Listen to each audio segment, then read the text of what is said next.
यानी माहवारी यह वो विषय है जिसे बढ़ती उम्र के किसी क्लास में जगह नहीं दी जाती है। एक ऐसा विषय जिसकी सही और साफ जानकारी एक लड़की ही नहीं बल्कि एक लड़के को भी बराबरी से दी जानी चाहिए।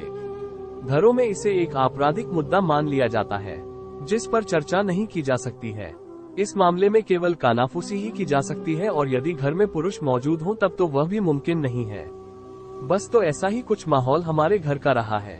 मुझे ठीक ठीक याद है कि मैंने पीरियड जैसा कोई शब्द ना ही कभी अपने घर में सुना था और ना ही स्कूल में। अजीब है ना, एक गर्ल्स स्कूल की छात्रा होने के बावजूद भी नहीं। मेरे पीरियड की कहानी शुरू करने से पहले एक और पीरियड की कहानी जरूरी है। मैं स्कूल में थी, क्लास अब याद नहीं। तब सरकारी स्कूलों में टेबल कुर्सियां नहीं हुआ करते थे, हालांकि अब भी नहीं है। हम सभी को टाट पर बैठाया जाता था। एक दिन जब कोई क्लास खत्म हुई तब हमारी ही क्लास की कोई लड़की बेहद घबराई सी खड़ी थी और उसकी यूनिफॉर्म पूरी तरह खून में लिपटी हुई थी। जो नहीं जानती थी वे मेरी तरह घबराई सी खड़ी थी। हमारी मैडम का सीधा लेकिन सबसे उलझा हुआ उत्तर मिला, ज्यादा हंसो मत, ये सबके साथ होता है। और यही बात डर बनकर मेरे जहन में बैठ गई। किसी ने बताया ही नहीं, समझाया ही नहीं कि ऐसा क्यों और कब तक होता है। लेकिन उसके बाद क्लास की सबसे सयानी लड़की ने कहा, इसमें घबराने जैसा कुछ नहीं है। जब लड़कियां माँ बनने वाली होती हैं तब ऐसा होता है, उसने सुना है। क्या वो लड़की माँ बनने वाली थी? ऐसे ही ना जाने कितने सवाल उठे होंगे उस क्लास में खड़ी उन लड़कियों के मन में। जहाँ ऐसी कहानियां मन में पड़ी हो वहाँ आप क्या ही हिम्मत जुटाएंगे और कितना ही किसी को डर से बचाएंगे। मुझे करना क्या है, बस वही एक उत्तर मेरे दिमाग में था, सबके साथ होता है।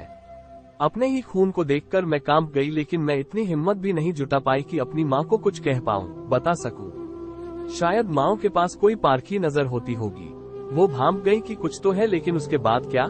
माँ ने मुझे अपराधी जैसी नजरों से देखते हुए एक कपड़ा दिया और कहा, ये लो कपड़ा। माँ ने बताया ही नहीं कि इसका करना क्या है। अब सोचती हूँ तो लगता है कि शायद गलती माँओं की नहीं बल्कि उन रूढ़ियों की है जो जन्म से उनके पल्ले बांध दी जाती हैं। फिर अपने ही घर में लगा जैसे मैं अपराधी हो गई हूँ। यूं भी जिन बातों की समझ नहीं होती वे ज्यादा तकलीफदेह लगने लगती हैं। फिर जैसे कई महीनों में खुद से ही लड़ रही थी। मैंने इतनी नकारात्मकता खुद में शायद ही कभी महसूस की होगी। एक डर, एक खींच अंदर ही अंदर फूटने लगा था और शायद पहली बार मुझे लगा कि लड़की होना वाकई गुनाह होता होगा। तभी लोग एक बेटी के होने पर इतना अफसोस जताते हैं, लेकिन कहानी इतने पर ही तो खत्म नहीं हो सकती।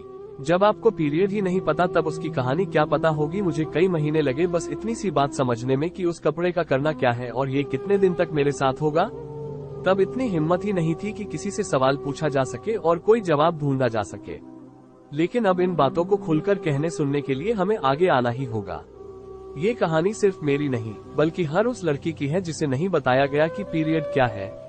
क्या माँओं के लिए इतना कठिन है अपनी बेटी को इतनी सी बात समझाना? बल्कि बेटों को भी बेहतरी से यह बात समझाई जानी चाहिए।